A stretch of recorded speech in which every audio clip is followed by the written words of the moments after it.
New at 11, a man says he was just riding his bike at the Virginia Beach oceanfront when out of nowhere, a man got up and punched him in the head. He told 10 on Your Side's Jason Marks that he's the latest victim of the knockout game. Jason? Tom, it sounds a lot like the knockout game, a game designed to sucker punch victims. That's exactly what happened in this case, too.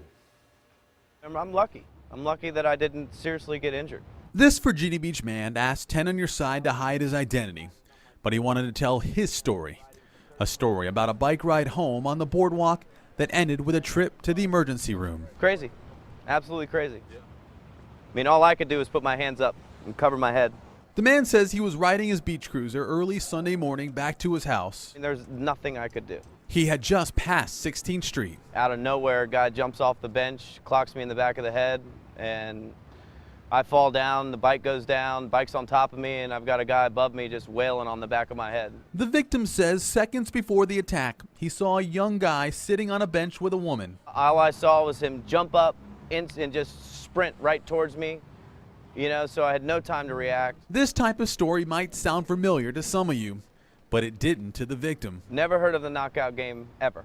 And since this incident, I've learned a lot about it. The knockout game is a fad sweeping across the country, a crime that has unsuspecting victims punched in the head, and as you can see in several cases, the attacks were caught on camera. What compels somebody to want to erroneously jump somebody out of the blue with no provocation?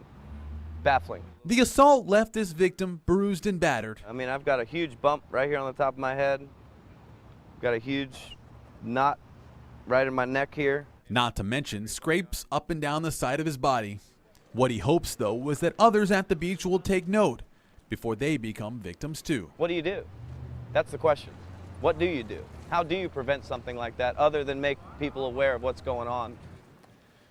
And police always want to stress that it's good to be aware of your surroundings. Now, officers are still looking for the suspects in this weekend's case. If you know who they are, give them a call. Jason Marks, 10 on Your Side.